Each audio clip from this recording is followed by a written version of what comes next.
Welcome to Stoked, the podcast that helps adventure elopement photographers hit six figures and beyond in their businesses without hustling on social media. I'm your host, Megan McPhail, a former burnt-out emergency veterinarian that quit my hard-earned career to become an elopement photographer. Now I'm living a life I absolutely love, full of travel, adventure, and financial abundance, and I am hell-bent on helping you do the same. Are you ready to start booking out your calendar with dream couples in breathtaking locations and feeling genuinely stoked about your elopement photography business, life, and bank account? Then let's dive into this week's episode.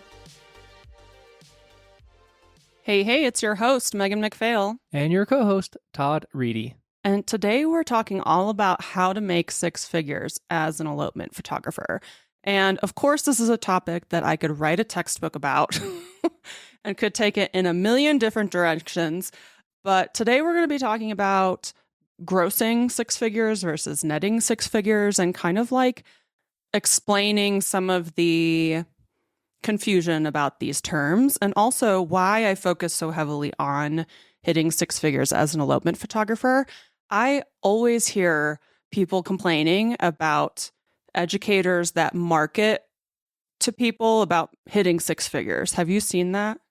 Yeah, like negatively? Yeah. A little bit.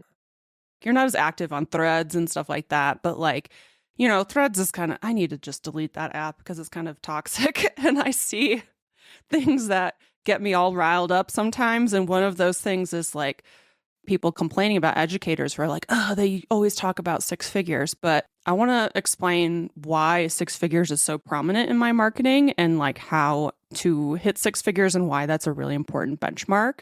So back in 2020, when shit was hitting the fan with the pandemonium and photographers were freaking out, I offered to give free mentorship phone calls to photographers because I was doing pretty well. I had just booked like 60 grand worth of stuff in 1 month and I was just sitting on a bunch of savings. So I gave out all these free phone calls and almost everybody wanted to know how to hit six figures as an elopement photographer. Like that was really a huge goal of theirs. So that's one of the reasons why I use it so much in my marketing, because I hear from people all the time, first starting in 2020, but then all the way now to 2024, that people want to hit six figures. Now, the thing about six figures is there's gross six figures, which is what most of us are talking about, but then there's netting six figures, which is what I also help people do. So when you hit six figures gross or six figures revenue, that means you have six figures coming in, but you're not taking into account what your profit is. So, you know, you need to basically subtract your work expenses and taxes from that, and you should end up with your profit. And if you make six figures, but you have six figures worth of work expenses, well, you don't have to pay taxes really in that case, which is cool, but you're also profiting basically $0. So knowing how to profit is still a really important part of the conversation when it comes to hitting six figures. And that's something that I teach people is money management.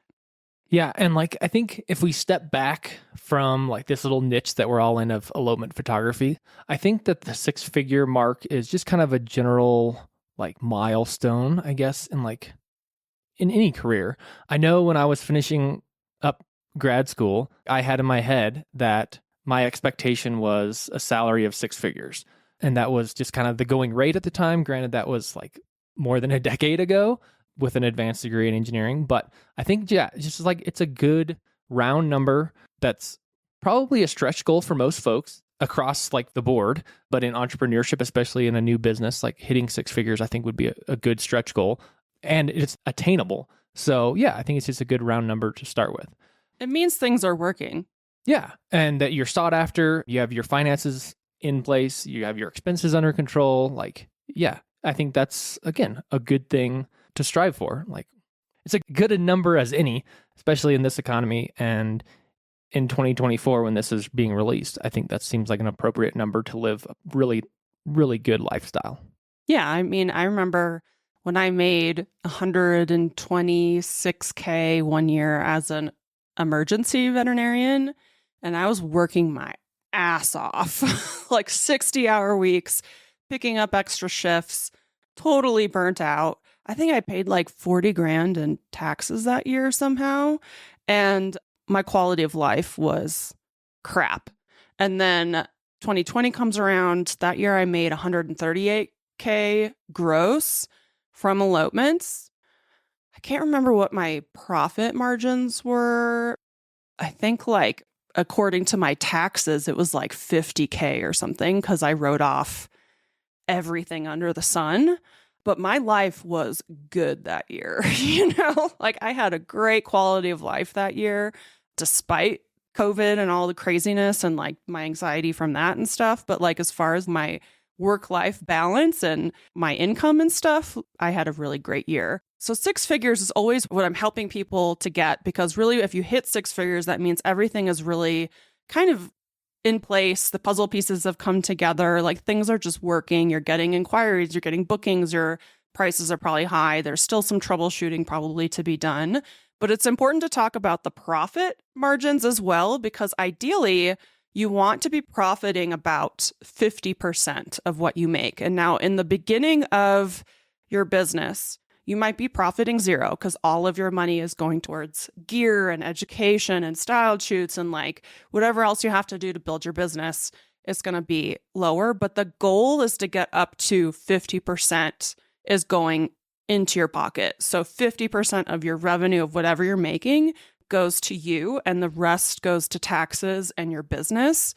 That's how I operate across the board, whether it's elopements, coaching, whatever. Whenever I make something, 50% goes to me, the rest goes to taxes in my business. And that is a goal for everybody as well. As you're increasing your revenue, I want you to increase your profitability to that 50%, which means if you want to profit 6 figures and you are profiting 50%, then you have to make $200,000 a year in order to have that 50% go into your pocket and have it be 6 figures. Yeah. And that seems like a big number, right? $200,000 gross. But let's break it down into how many elopements that actually like comes out to be. And then depending on what you're charging, right? So those are the 2 kind of variables that go into what your gross is.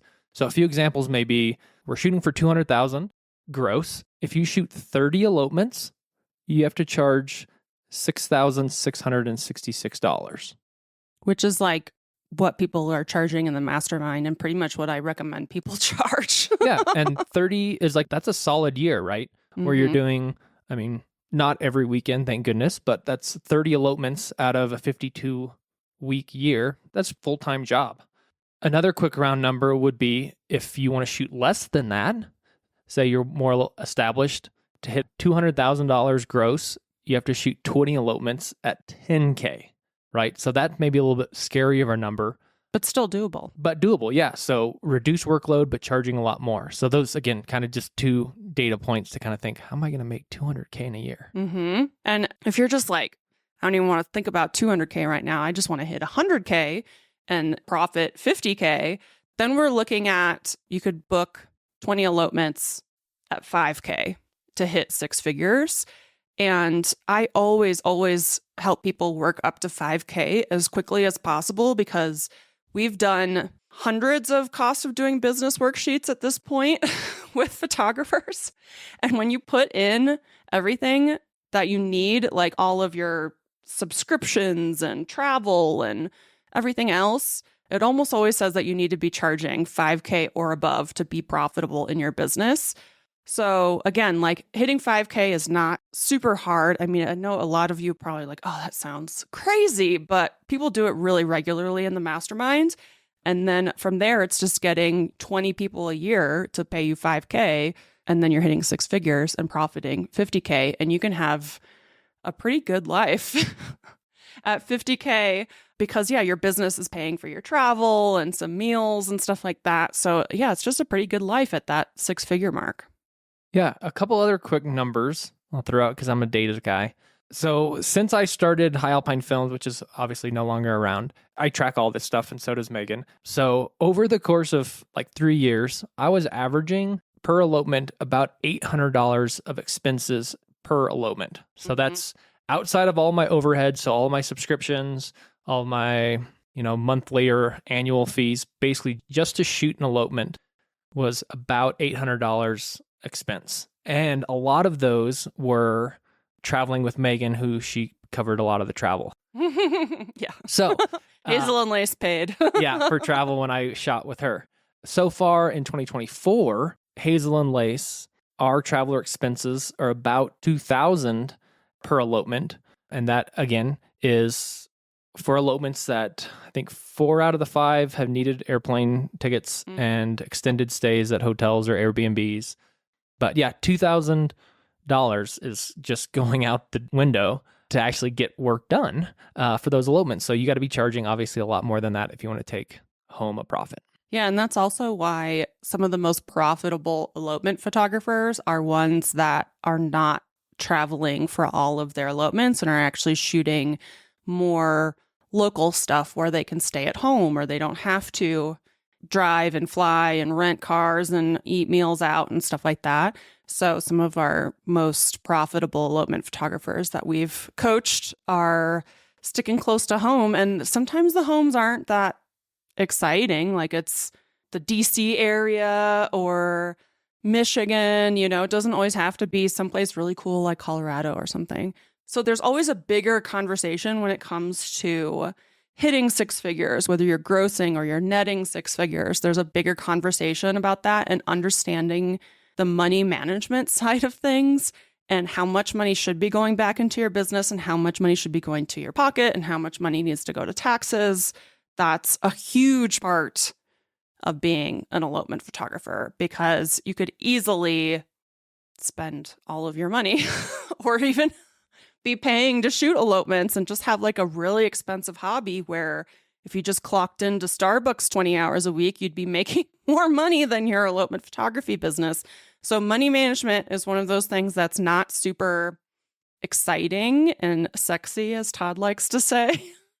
It's not something that I could run a free class to and like people would want to join necessarily because it's not the fun stuff, but it's incredibly important, especially when you're trying to hit big financial goals with your business. And you pretty much have to also start with this end in mind and be like, hey, I want to net 6 figures. What do I need to price myself at? How many bookings do I need a year to do that? How much website traffic do I need? Am I getting that amount of website traffic? Do I need to increase my traffic? Do I suck at sales calls? Is my website converting people? Am I communicating my value? If you're going to charge $10K in elopement, you better be good at sales calls and communicating your value. So all of those things come into play as well. And that's where the whole idea of me being able to write a textbook about this stuff comes into play because there's a lot of variables. But if you don't know how to manage your money and you're not profiting at least 50%, you're never going to get there. So that also has to be a goal, is understanding how much money you have coming in, how much is going towards business expenses and taxes, how much is going into your pocket. Can you improve that percentage? And then how do you improve your overall revenue over time? Yeah. And you may be thinking, but I'm an artist. I don't need to worry about that stuff. You may be a hell of an artist. You may be a hell of a photographer. You may be an editing genius. But if you're not tracking your numbers, you may not be getting to do this as a career for very long. Right? Camera gear is expensive. Some subscriptions are expensive. Traveling is expensive. Laptops are expensive. Yeah. I just encourage you to open a Google sheet. Even if you're not a nerd, you don't like numbers, maybe pull up your last credit card bill or your business checking account and look to see what your expenses are and maybe sum that up. It's going to be higher than you expect. I'd almost guarantee it. It's going to be more expensive to run your business than you think it is. Yeah, almost everybody who does our cost of doing business calculator afterwards is like, oh my God, I had no idea my business cost that much. And it's definitely an eye-opening moment because it costs a lot of money. I mean, if you are netting $100K, you are probably spending around $80,000 a year in business expenses and at least $20K in taxes. If I had to just throw some numbers out, it's expensive running these businesses. And yeah, you could be the best artist in the world, but if you mismanage your money, then you're going to get nowhere fast. So one of the best books I read about this whole thing and kind of doing everything by percentages was Profit First. And we can link to it in the show notes, but it was just a great book to like really break it down. And it also talks about paying yourself first and not your business, because I think a lot of people do it opposite, where they try to build their business and then hope that they get some money out of the deal. But really, you need to pay yourself first, and then your business gets the scraps. So that's how I've been operating for years across the board when it comes to education and elopements. That's how Todd operated. So it's really great, and I recommend checking it out. But I didn't at the beginning. Oh, yeah. You told me about it. I read the book at some point in time. But yeah, like all of the new gear was really sexy to me. Like, oh yeah, I got to have 2 cameras. I have to have all this I think gear. you had 3 cameras. Well, yeah. But yeah, I thought that I had to do all this stuff and buy all this crazy stuff, which gear that won't make or break your business, but like having a good equipment is a necessary expense. Obviously, we are proponents of education and like investing in yourself to like build your business and your skills and your portfolio and things. So we're not saying don't spend money, but just keep an eye on it. Yeah, I mean, and you can work towards that 50% profit. Maybe year 1 of your business, you're paying yourself 10 or 20% profit, or even 0. I think my first year in business, everything I made, I put right back into the business. But then at some point, you need to make the conscious decision to start paying yourself more and giving your business the scraps, or else your business just becomes this money-eating machine and a really, really expensive hobby. And I want you all to be successful 6-figure netting elopement photographers, paying yourself at least $8,000 a month and killing it and going on vacations and saving for retirement and, you know, being able to put your dog through chemo if you need to. All the things. I want you to have that, but you have to consciously plan all that. You can't just assume that once I become a better photographer or something, or I go viral on Instagram or whatever, I'll just have all this money. Like, you have to plan it. So that's one part of being a 6-figure elopement photographer, is the money management aspect. So I know this isn't the most fun stuff to talk about, but it's some of the most important. So yeah, get to it. And if you have a free second and you're stoked about the podcast and you want to help us out, please leave a review for us on Apple Podcasts. That will help our podcast be seen in front of more people. And we would really, really appreciate it. As soon as we get 20 reviews, I think we were at 10 or 11 right now. Like written reviews? Written, not just like 5 stars, although that is still appreciated. But as soon as we get to 20 written reviews, I am going to be selecting somebody at random for a $100 REI gift card. So yeah, head on over to Apple Podcasts to write us a review. Hopefully you like all the new stuff that we have going on. We are pivoting exclusive to elopement photography content. I'm super stoked about it. I'd love your feedback on if you like the changes too. So write that review. Thanks so much and see you next week. Thanks so much for joining us on this week's episode of Stoked. If you enjoyed the show and you'd like to help support the podcast, please subscribe, leave a review, and tell a friend. If you're looking for more inspiring elopement photography content, check us out on Instagram at Megan McPhail. And if you'd like to hear more about my business coaching and how I can personally help you hit 6 figures as an elopement photographer, then check out my website at www.meganmcphail.com.